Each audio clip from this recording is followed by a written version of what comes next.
একটা ফ্যাসিস্ট সরকার বিদায় নিল, যে পরিমাণ গ্রেপ্তার আমরা আশা করেছিলাম সেই পরিমাণ গ্রেপ্তার কিন্তু হয়নি।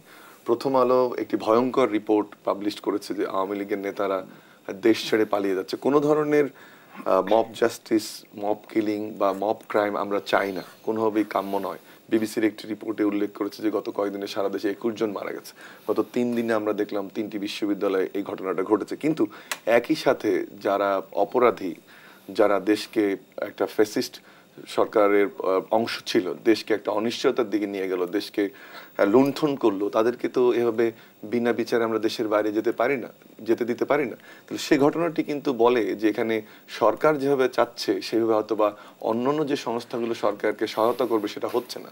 সো এটিকে আমি ষড়যন্ত্র বলবো না অকার্যকর একটি ব্যবস্থা বলবো, সেটা আমি জানি না। কিন্তু যেটা আমরা আশা করেছিলাম যে যারা এই দেশের মানুষের উপর স্বৈরতন্ত্র চালিয়ে দিল, লুণ্ঠন করলো, দেশটাকে ধ্বংস করলো, প্রতিষ্ঠানটাকে ধ্বংস করলো, তাদের তো বিচারের আওতায় আনতে হবে। আমরা দেখছি যে তারা পালিয়ে যাচ্ছে, বর্ডারে দু একজন ধরা পড়ছে, আমরা দেখছি সেই গ্রেপ্তারটা হয়নি।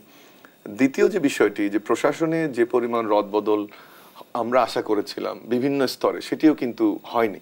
আবারও সেটি ষড়যন্ত্র নাকি সময়ের স্বল্পতা সেটা আমরা জানি না।